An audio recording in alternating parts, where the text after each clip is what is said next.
नमस्कार।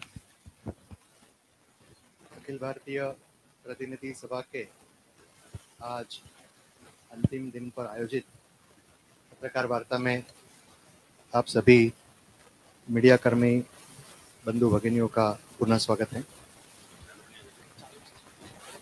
आज की इस पत्रकार वार्ता में हमारे साथ उपस्थित राष्ट्रीय स्वयंसेवक संघ के अखिल भारतीय अधिकारियों का मैं परिचय करवाना चाहूँगा। हमारे साथ यहाँ उपस्थित हैं श्री नरेंद्र कुमार जी, आप अखिल भारतीय सह प्रचार प्रमुख हैं। श्री आलोक कुमार जी, आप भी अखिल भारतीय सह प्रचार प्रमुख हैं। मंच पर उपस्थित हैं श्री सुनील जी अंबेकर, आप अखिल भारतीय प्रचार प्रमुख हैं।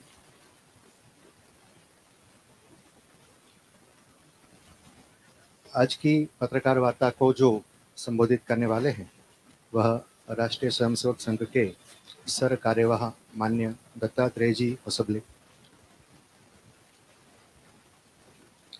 मान्य सर कार्यवाह दत्तात्रेय जी, आप मूलतः कर्नाटक के शिवमोगा जिले के निवासी हैं। आप 1968 से राष्ट्रीय स्वयंसेवक संघ से जुड़े हुए हैं। आपने 1978 से संघ के प्रचारक के नाते सार्वजनिक जीवन का प्रारंभ किया। आपने अखिल भारतीय विद्यार्थी परिषद में लंबे समय तक संगठन मंत्री का दायित्व निभाया। आप 2003 से 2009 तक संघ के अखिल भारतीय सह बौद्धिक प्रमुख रहे एवं 2009 से 2021 तक सह सर कार्यवाह का आपने दायित्व निभाया। वर्तमान में आप राष्ट्रीय स्वयंसेवक संघ के माननीय सर कार्यवाह जी हैं। मैं माननीय सर कार्यवाह जी से अनुरोध करूंगा कि आप उपस्थित मीडिया बंधु भगिनियों को संबोधित करें।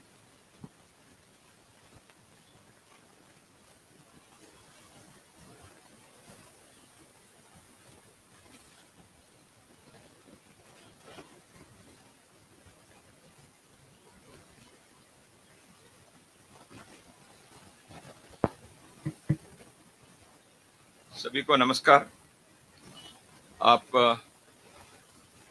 पिछले 3 दिन से यहाँ राष्ट्रीय स्वयंसेवक संघ की अखिल भारतीय प्रतिनिधि सभा चल रही है। आज इसका अंतिम दिवस है। पिछले 1 सप्ताह से अधिक समय से मीडिया के बंधु भगिनी इस कार्य को नजदीक से देख भी रहे हैं। आप इस कार्य को देश भर में, दुनिया में इसके बारे में सूचना जानकारी देने का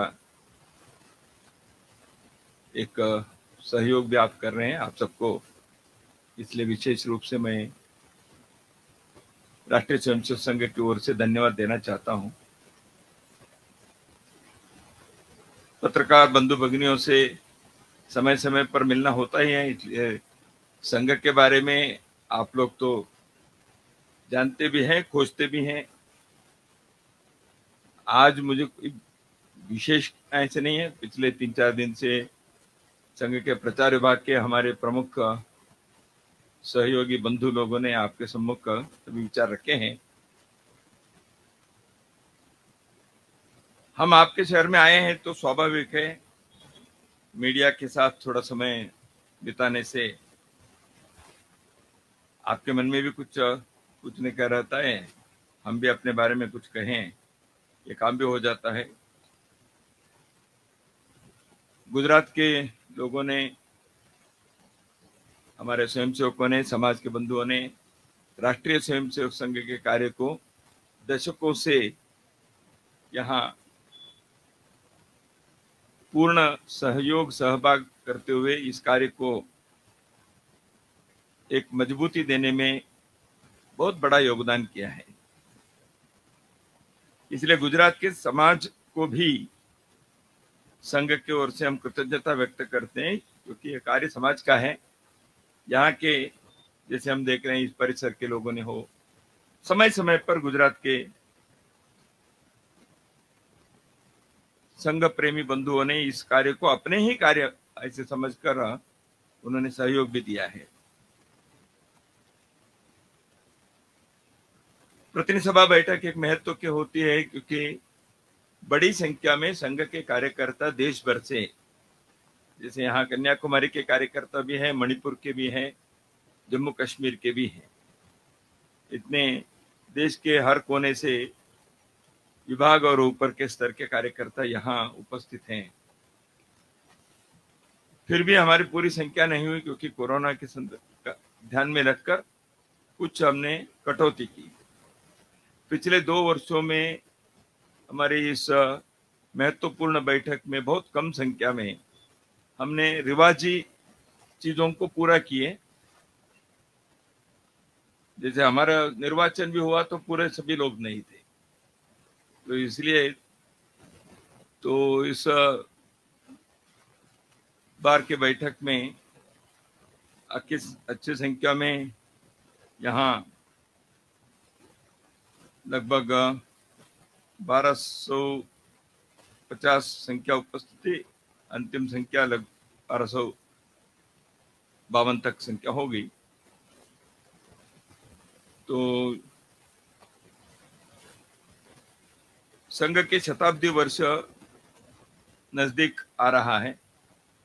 हम हर 3 वर्ष में एक बार संघ कार्य के विस्तार, एक है भौगोलिक विस्तार, कार्य के आयामों का विस्तार, इन विषयों के एक योजना बनाते हैं, उस लक्ष्य को लेकर आगे चलते हैं। उसकी समीक्षा हर वर्ष 2 बार करते ही हैं। एक बार सामान्यतः नवरात्रि और दीपावली के बीच होने वाले कार्यकारी मंडल बैठक में और एक बार प्रतिनिधि सभा में। तो अभी हमारे सहयोगी डॉक्टर मनमोहन वैद्य जी ने परसों आपके सम्मुख अपने संघ कार्य के विस्तार के बारे में काफी बातें बताई हैं। अभी देश भर में जो मंडल है उनमें से 50% मंडलों में संघ के कार्य पहुंचा है, दैनिक शाखा या साप्ताहिक मिलन के।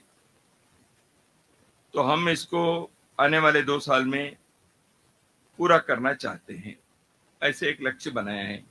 इसके लिए योजना भी बनाई है, इसके लिए पूर्णकालिक कार्यकर्ता भी निकल रहे हैं।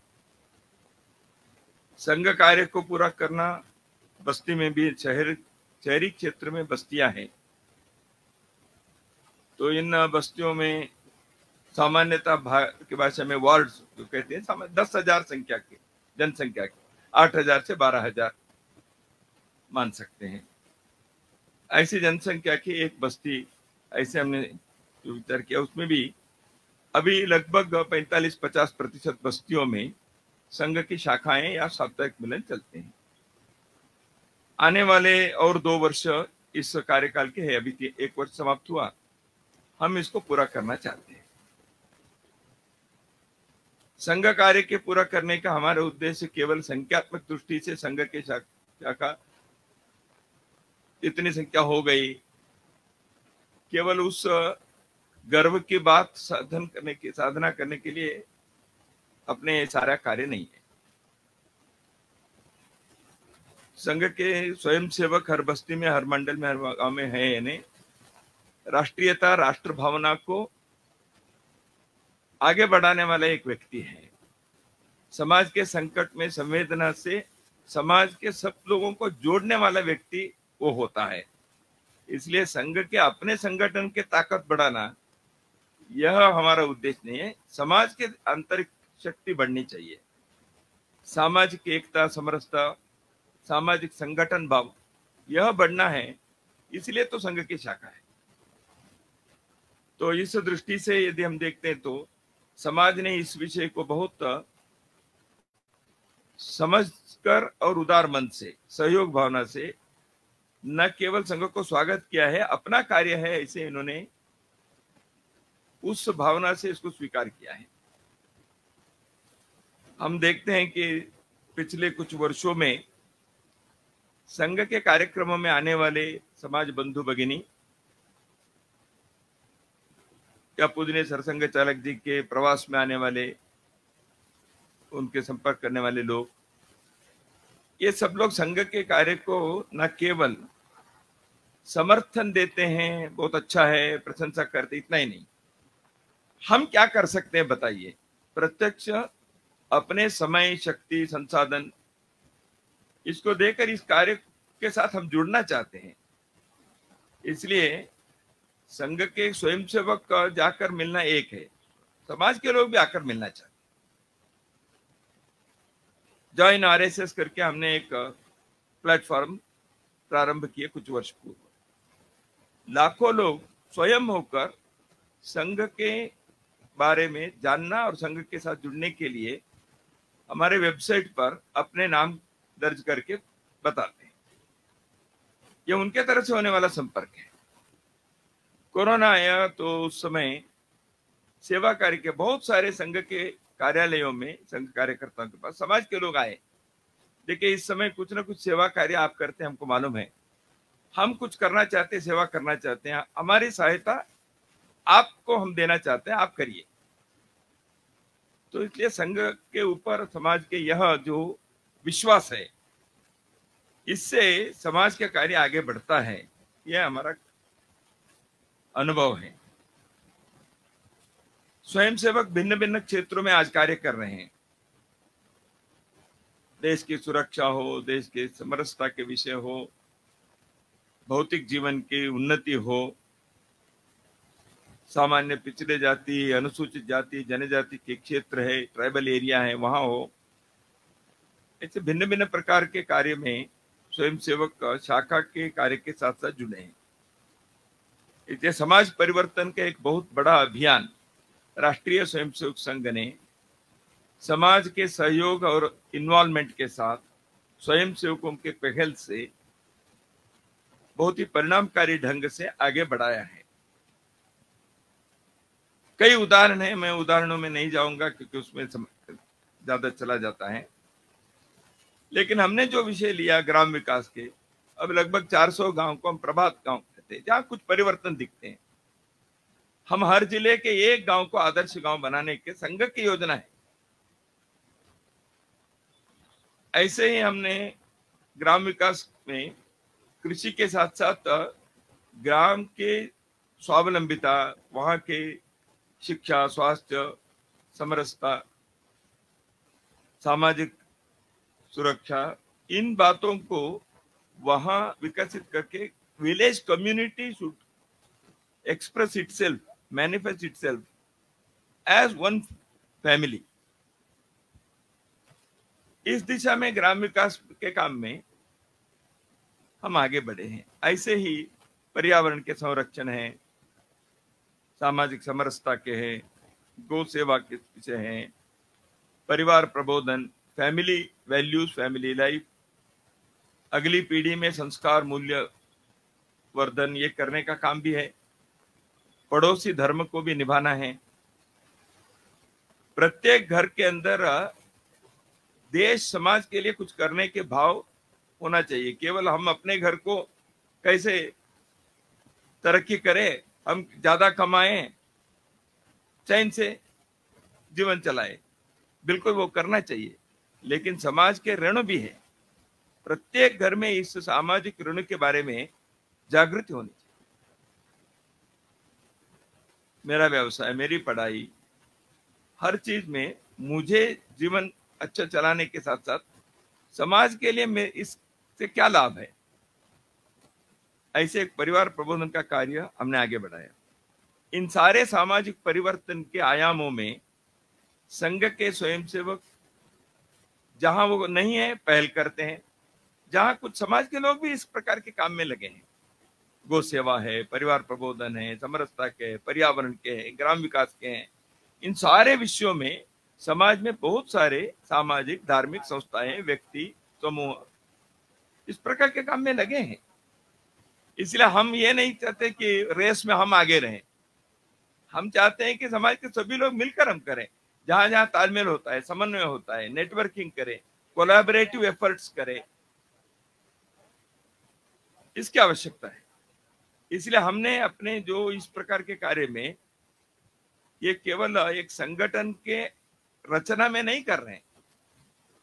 We are developing it, evolving this into a social movement, not an within the organization structure. तो इसलिए इस कार्य को कई बार काम दिखता है, लेकिन पीछे कौन है ये दिखता नहीं है। वही होना चाहिए, ये हमारा आग्रह है। समाज अपने पैरों पर इन चीजों को करना चाहिए। नागरिक बोध का एक विषय है, सिविक सेंस के। अपने देश में स्वच्छता के बारे में पिछले 5 वर्षों में जैसे भारत के प्रधानमंत्री ने एक विषय को सामने रखा तो देश ने उसको अपनाया। ऐसे नागरिक बोध, सिविक सेंस,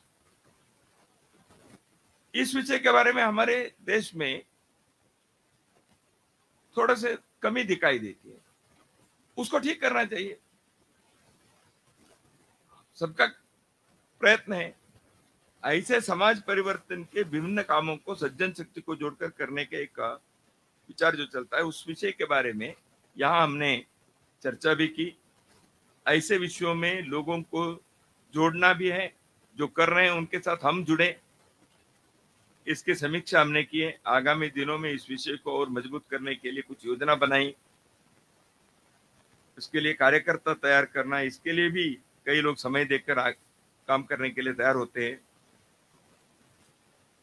मैं पिछले वर्ष एक विषय बताया था जब मैं इस दायित्व पर आया बेंगलुरु में। उस समय भारत के बारे में, भारत के विषय के बारे में, भारत के हिंदू समाज के बारे में, भारत के इतिहास, संस्कृति, यहाँ के जीवन पद्धति, इसके बारे में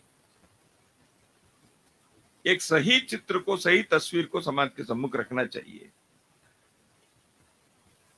देश और विदेशों में भारत के विषयों में बहुत सारे गलतफहमियां फैलाने का अज्ञान से अथवा जानबूझकर कुछ योजना षड्यंत्र से, अंग्रेजों के जमाने से जो चला हुआ था वो पिछले इतने वर्षों में भी कुछ चला था।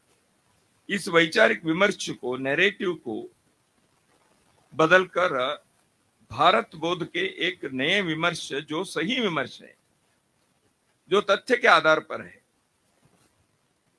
उस narrative of Bharat, A grand narrative of Bharat, इसको आगे बढ़ाना है तो उसके लिए समाज में बहुत सारे लोग, स्वयंसेवक केवल नहीं, बाकी लोग भी इस विषय के बारे में अपने विचार व्यक्त कर रहे हैं, शोध किए हैं, ग्रंथ पुस्तक लिखे हैं, देश विदेश में उनके विचार प्रकाशित होते हैं। ऐसे एक बहुत बड़ा तबका है, जैसे मैंने कहा, उसके नेटवर्किंग, कोलैबोरेटिव एफर्ट, इसमें भी हम करेंगे तो भारत के नैरेटिव को, वैचारिक विमर्श को मजबूत करने का, उसको प्रभावी बनाने का एक कार्य हम आने वाले 3-4 वर्षों में विशेष प्रयास करते हुए इसको करने का निर्णय किया था। उसके बारे में भी यहाँ विचार किए। उस दृष्टि से एक विशेष उद्बोधन भी यहाँ सबके सामने रखा गया। वर्तमान वर्ष स्वाधीनता के अमृत महोत्सव है। 75 वर्षों में जो तरक्की किए हैं, जितना करना चाहिए थे नहीं किए, इसके विमर्श, इसके विश्लेषण ये होगा ही, होना भी चाहिए। लेकिन स्वतंत्रता आंदोलन 150 वर्ष अंग्रेजों के खिलाफ, उससे पहले भी विदेशी आक्रांता जब आए तब से हमारे यहाँ एक आंदोलन, एक संघर्ष हुआ। वो सर्वंकष था, सर्वव्यापी था, समाज के हर तबके के लोगों ने किया, देश के हर कोने से उसके बारे में आवाज उठी। लेकिन सभी चीजें वो दस्तावेज में खोजने पर मिलते हैं, लोगों के पास जाकर बात करने से सत्य, लेकिन कई चीजें दबी गई, कई चीजें सामने नहीं आई।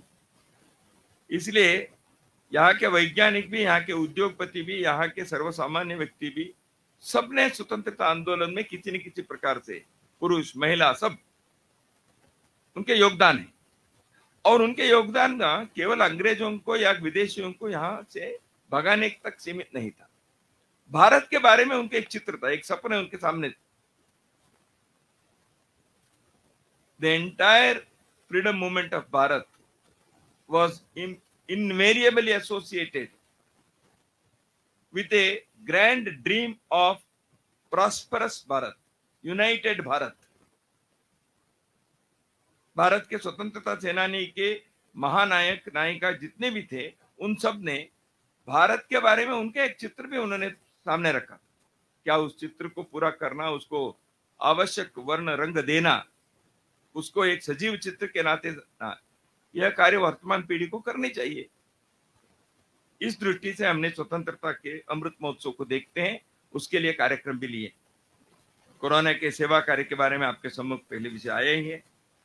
2 क्षेत्रों में पुनर्वास की एक बहुत बड़ी आवश्यकता है। एक है शिक्षा क्षेत्र में, क्योंकि बहुत समय तक विद्यालय बंद रहने के कारण ऑनलाइन क्लासेस तो चले, लेकिन ऑनलाइन क्लास अपनी सीमा है, उस टेक्नोलॉजी को बिल्कुल उपयोग करना चाहिए, किए भी है, उससे जितना लाभ हुआ जरूर हुआ। लेकिन एक प्रत्यक्ष कक्षा में एक शिक्षक अपने विद्यार्थियों के सामने विषय रखना, बातचीत करना, संवाद होना, ये जो मानवीय संबंध उससे आता है, वो ऑनलाइन से नहीं हो सकता। और विद्यालय के परिसरों में विद्यार्थी जाकर दिन भर वहां रहने से उनके व्यक्तित्व के विकास जो होता है, वो घर में बैठकर स्क्रीन देखने से नहीं होता। तो इसलिए वो जो छूट गया, उसको कैसे हम भरपाई करें। और बहुत सारे लोगों को अभी भी वो जो 2 वर्ष अभी हुआ है, उसमें कई विद्यार्थी अभी आर्थिक कारणों से, अन्य कारणों से शिक्षा से वंचित हो गए। उनके लिए शिक्षा के कई विषयों के लेकर ट्यूशन क्लासेस, प्री क्लासेस, तरह तरह के विषयों को लेने का कार्य हम कर रहे हैं। ऐसे रोजगार की दृष्टि से भी एक बहुत बड़ी आवश्यकता देश में है। कोरोना के कारण कुछ आर्थिक संकट तो आया ही है, सरकार ने उसके बारे में प्रयत्न किया, समाज के भी प्रयत्न हुए। इसी के संदर्भ में हमने एक प्रस्ताव भी पारित किया यहाँ, उस प्रस्ताव के प्रति भी आप लोगों को दे ही रहे हैं। तो हम चाहते हैं कि भारत की क्षमता बहुत है, इसके बारे में सैकड़ों पुस्तकें, सैकड़ों शोध कार्य हुए हैं। भारत के प्राकृतिक संसाधन, भारत के मानव संसाधन, भारत के हमारे अनुभव, इन सब से हम अपने देश को अपने पैरों पर खड़ा करने के, आत्मनिर्भर बनाने के हमारे पोटेंशियल है। इस क्षमता को सदुपयोग करने के लिए सरकार की योजना एक तरफ होनी चाहिए, आवश्यक है। समाज के भी कर्मण्यता बढ़नी चाहिए, समाज के प्रतिभा, समाज के नवोन्मेष शालिनी प्रयत्न यह होने से कार्य आगे बढ़ते हैं। बहुत सारे क्षेत्रों में अपने यहाँ कुटीर उद्योग है, ग्रामीण उद्योग है, हस्तकला है, बहुत सारे क्षेत्रों में एग्रो बेस्ड के आर्थिक दृष्टि से भी संपन्न होने के लिए और रोजगार लोगों को मिलने के लिए आजीविका चाहिए। रोजगार का अर्थ केवल सरकारी नौकरी नहीं है, प्रकृति के संसाधन को उपयोग करते हुए अपने आजीविका चलाते हुए एक व्यक्ति धर्म, समाज धर्म, राष्ट्र धर्म को भी निभाना चाहिए। प्रकृति में रहने वाले व्यक्ति केवल अपने पेट पूजा करते हुए ऐसे नहीं है, संस्कृति का विकास होनी चाहिए, सभ्यता का विकास होनी चाहिए, साथ रहने चाहिए। तो ये सब करना है तो अर्थ का जो है, हमारे यहाँ धर्मस्य मूलम अर्थम ऐसे कहा है। जो इटर्नल वैल्यू को स्थापना करनी है वो भी अर्थ से होता है। Economy plays an important role. इसलिए इन सारे विषयों को देखकर कहेंगे तो एक भारतीय दृष्टि है, मॉडल, एक इकोनॉमिक मॉडल के, वो श्रम प्रधान, विकेंद्रीकरण, पर्यावरण के अनुकूल होनी चाहिए, कम ऊर्जा बख्शी होनी चाहिए, छोटे उद्योग को महत्व मिलना चाहिए। ग्रामीण क्षेत्र में नहीं तो पलायन होता है, और बड़ी संख्या में पलायन होने से क्या संकट आता है वो भी हमने पिछले वर्ष से देखा है। मजबूरी से लोग अपने घर बार छोड़कर सैकड़ों किलोमीटर, हजारों मील दूर जाकर रहते हैं। दूसरे पर नहीं रहना, इसे नहीं, बड़ा देश है, रहना चाहिए, लेकिन किस परिस्थिति में रहना पड़ता है, मजबूरी क्या क्या होती है, इन सारे चीजों को देखने से एक स्वावलंबी भारत को बनाने वाले स्वदेशी स्वावलंबिता के दृष्टि के रोजगार के, कार्य संस्कृति के, इकोनॉमिक मॉडल के एक बहुत आग्रह पूर्वक प्रयास होना चाहिए।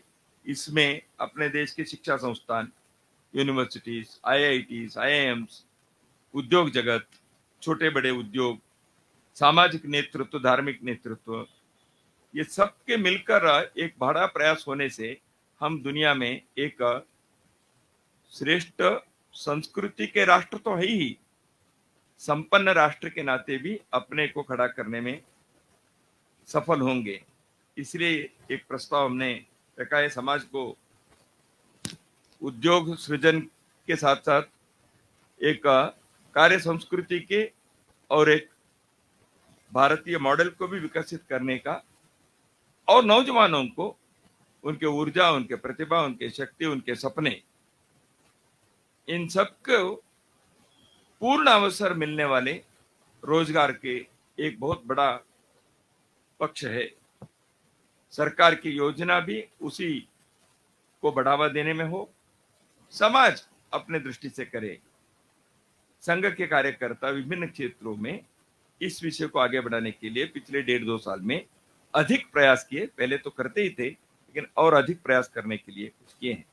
ऐसे एक प्रस्ताव भी हमने पारित किया है। आपके सम्मुख मैंने बहुत सारे विषय का फिर से एक बार आप सभी को धन्यवाद देता हूं। आपको कुछ पूछना है तो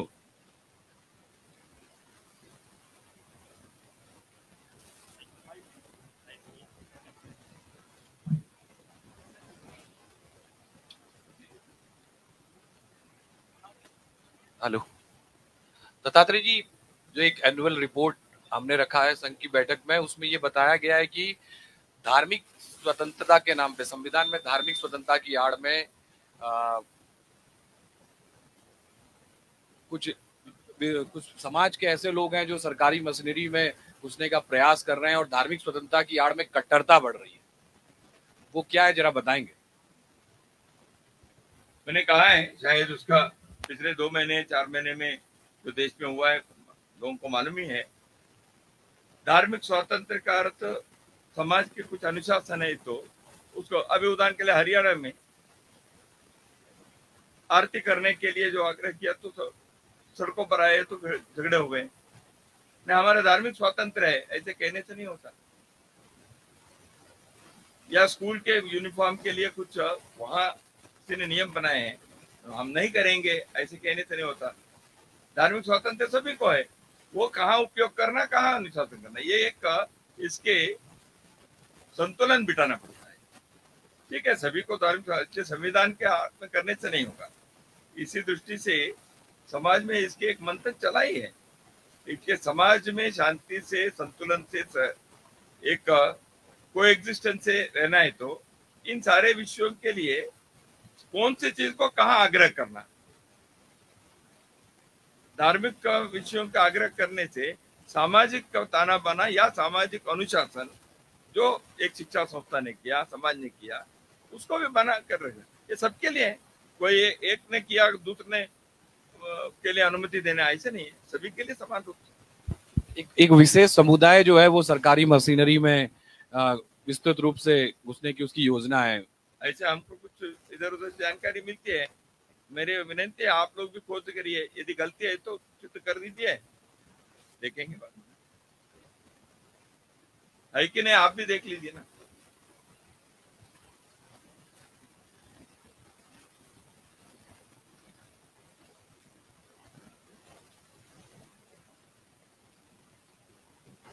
कहिए।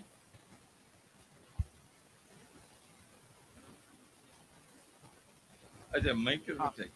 ये 3 दिन में कौन कौन सी बाबतों पर चर्चा विमर्श हुआ और मैंने बताया जो ग्रामीण इलाके हैं उसमें संघ किस प्रकार से काम करेगा? तो बताया, किसानों के बीच ग्रामीण शहरी क्षेत्र में श्रमिक वर्गों में अपने कार्य को बढ़ाने के लिए हमने उनके साप्ताहिक मिलन, मासिक बैठक के एक करेंगे। ग्राम विकास को तो एक होता ही है, वो तो कार्य मैंने बताया।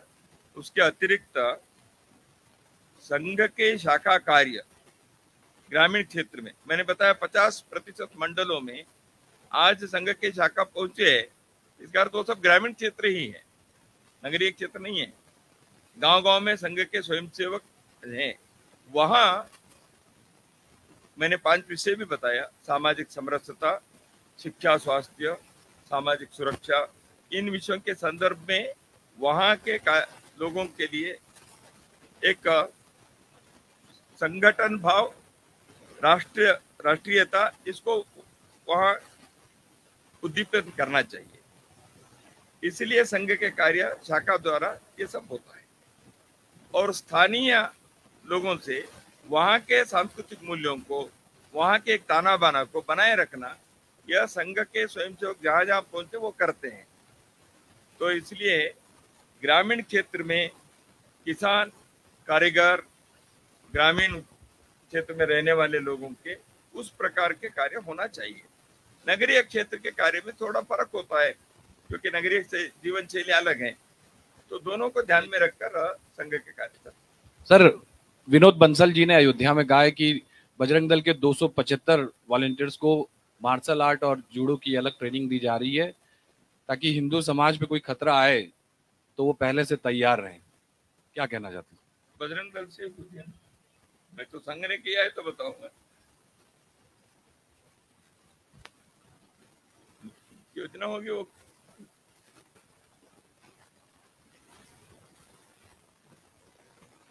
कही और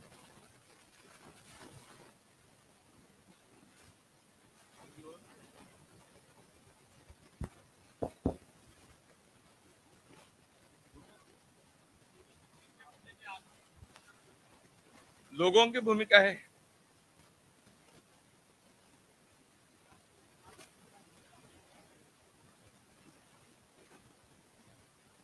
हम चुनाव के लिए भूमिका तय नहीं करते, समाज के लिए तय करते हैं और चुनाव भी एक संवैधानिक कर्तव्य है, राष्ट्रीय कर्तव्य है। संघ हमेशा कहता है अत्यधिक लोग वोट देने के लिए सामने आए। समाज में मैं राष्ट्रीय परिदृश्य में मैंने कहा है, आप जो बताए ना उसमें एक चुनाव यानी क्या है, लोकतंत्र को मजबूत कैसे करना, वैचारिक मंथन होना चाहिए, ये सब उसमें कहा है। तो चुनाव भी उसके लिए है, देश के लिए एक बहुत बड़ा पर्व है। लोगों के बारे में एक जागृति लाने के, समाज के बारे में सोचने के अधिकाधिक लोग। भारत के लोकतंत्र के जो चुनाव की पद्धति है विश्व के एक श्रेष्ठ पद्धति, हमको गर्व होना चाहिए। एक स्वयंसेवक भी अपने राष्ट्र धर्म निभाने के लिए अधिकाधिक लोग इसमें सक्रियता से, जिम्मेवारी से, स्वस्थ मनोभाव से सहभागी हो।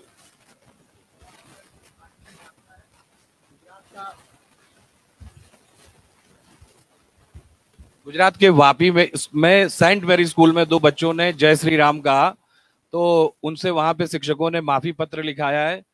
क्या कहना चाहते हैं? तमिलनाडु में लावण्या ने आत्महत्या की, क्यों हुआ आप सब जानते हैं। तो इसलिए मैंने वो कहा, तो आपने वो इसीलिए प्रश्न पूछा। अनुशासन को ये जो करते नहीं, इसलिए जैसे हम करने से ये होता है तो उसको स्वातंत्र नहीं है क्या? जय श्री राम हिंदुस्तान में सिया राम कहना एक अभिवादन की पद्धति है। इस पद्धति को भारत में आने वाले विदेशी लोग भी कहते हैं।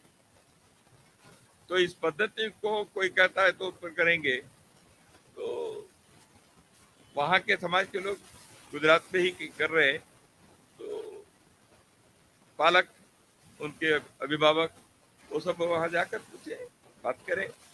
ऐसे इसीलिए काम है, भारत के जो यहाँ के सांस्कृतिक परंपरा के विरुद्ध यहाँ के कोई चलता है तो उसका समाज सहन नहीं करेगा, स्वाभाविक है। धन्यवाद।